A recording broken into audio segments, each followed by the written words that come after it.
Assalamualaikum, this is Abdul Rauf. Welcome again our YouTube channel Guru of MCQs. अॼु असां सिंधी जा जेके मशहूरु फेमस लेखक उन जा मशहूरु किताब आहिनि त उन जे बारे में डिस्कस कंदासीं ऐं जेके असांजा SST टेस्ट जे लाइ आम आहिनि। त पहिरियों असांजो फेमस ऑथर आहे त मेहताब महबूब जंहिं अफ़साना लिखिया आहिनि।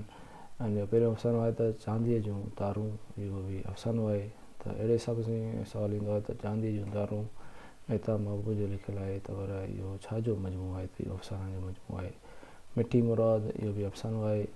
घर खां पहिरीं, लहर लहर ज़िंदगी, इहे मेहताब महबूब जा अफ़साना लिखियलु आहिनि।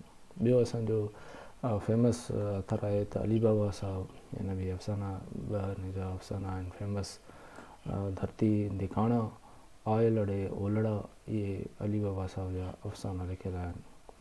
ॿियो असांजो फेमस ऑथर आहे अली अहमद बिरोई साहब जो हुन किताबु लिखियो आहे त कख पन। ॿियो असांजो फेमस ऑथर आहे मीर हसन अली ख़ान, जंहिं सिंध जो शाह किताबु लिखियो आहे। ॿियो असांजो फेमस आहे ऑथर नसीम खान साहब, जंहिं शबनम शबनम, कमिल कविल, चोटियूं, दर, दमी, इहे मशहूरु किताब लिखिया आहिनि। ॿियो असांजो फेमस ऑथर आहे अमर जलील साहब, जंहिं अफ़साना लिखिया आहिनि।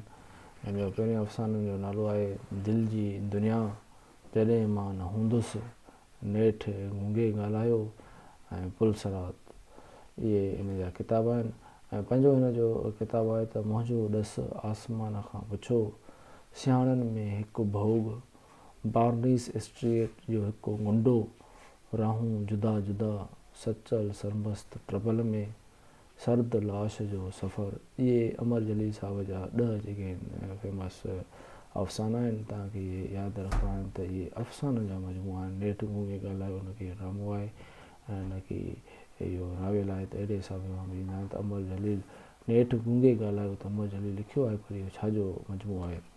ॿियो असांजो फेमस लेखक आहे महरूमल महरचंद आॾवाणी जा जेके मशहूरु किताब आहिनि क़दीम सिंध, सिंधी ॿोलीअ जी तारीख़, लतीफ़ी सैर, ग़रीब लुग़ात, गुलकंद, हर्स जो शिकार, सिंध जे हिंदुनि जी तारीख़, वॾो सिंधी व्याकरण, गोलनि जा गूंदर, सूढनि जी साहिबी ऐं चूंड कलाम, इहे हिन जा मशहूरु महरूमल महरचंद आॾवाणी जा किताब हुया जेके असां डिस्कस कयासीं। असां नेक्स्ट लेक्चर में जेके असांजा ॿिया मशहूरु फेमस ऑथर लेखक हूंदा उन जे बारे में डिस्कस कंदासीं। Thank U very much.